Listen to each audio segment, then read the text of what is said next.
मालवण के राजकोट किले में लगी शिवाजी महाराज की मूर्ति गिरने के बाद राजनीतिक माहौल गर्मा गया है। शिवसेना उबाटा पार्टी सरकार पर गंभीर आरोप लगा रही है। इसी पर मंत्री उदय सामंत ने प्रेस कॉन्फ्रेंस कर शिवसेना उबाटा पार्टी पर ही सवाल उठाए हैं।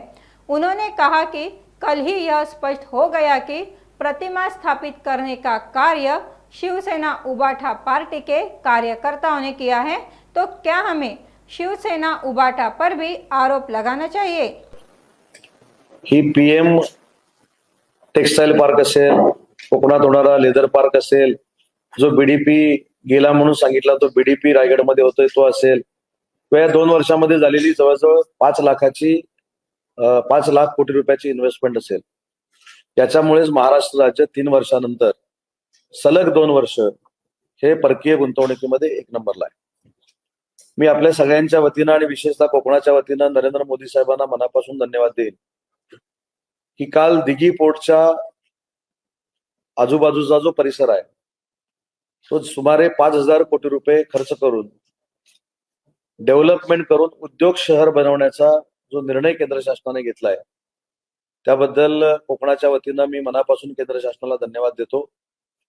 प्राथमिक इन्व्हेस्टमेंट जी आहे या संपूर्ण औद्योगिक शहरामध्ये ती 38,000 कोटीची आहे आणि 38,000 कोटीच्या या इन्व्हेस्टमेंटमुळे 1,14,000 हे रोजगार त्या ठिकाणी उपलब्ध होणार आहे। परंतु हे रोजगार उपलब्ध होत असताना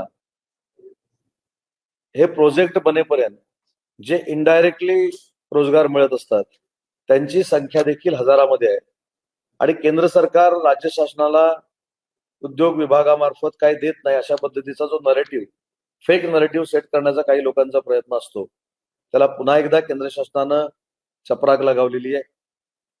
काही लोक विचारतात की केंद्र शासनाच्या बजेटमध्ये काय मिळालं।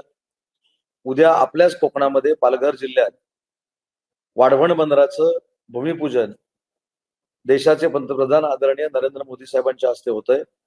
देशातलं प्रथम क्रमांकाचं हे बंदर होणार आहे। सगळ्यात जास्त खोली असणार हे बंदर आहे आणि त्याला 76,000 कोटी रुपये केंद्र शासन हे खर्च करत आहे। त्याच्यामुळे याचा परिणाम देखील डायरेक्टली इनडायरेक्टली देशाच्या आर्थिक व्यवस्थेवर होणार आहे। देशाच्या आर्थिक व्यवस्थेमध्ये वाढ होणार आहे। महाराष्ट्राच्या आर्थिक म्हणजे गुंतवणुकीमध्ये वाढ होणार आहे आणि पर्यायाने पालघर असेल, रायगड असेल, रत्नागिरी असेल, सिंधुदुर्ग असेल या जिल्ह्यातल्या लोकांना देखील रोजगार उपलब्ध करून या सगळ्या प्रोजेक्ट मधनं मिळणार आहे। त्याच्यामुळे काल दिघी पोर्टच्या बाबतीमध्ये केंद्र सरकारने घेतलेला निर्णय हा कोकणाच्या दृष्टीनं अतिशय महत्वाचा आहे। कारण दिघी पोर्ट पासून नवं होणारे जे इंटरनॅशनल एअरपोर्ट आहे त्याचा अंतर देखील जवळ आहे। आपली रेल्वे कनेक्टिव्हिटी दिघी पोर्ट पासून जवळ आहे, समुद्र तर जवळच आहे आणि म्हणून या प्रोजेक्टमुळे म्हणजे पालघरचं वाढवण बंदर असेल किंवा दिघीचा प्रकल्प असेल त्याच्यामुळे आर्थिक उन्नतीचा कायापालट या कोकणामध्ये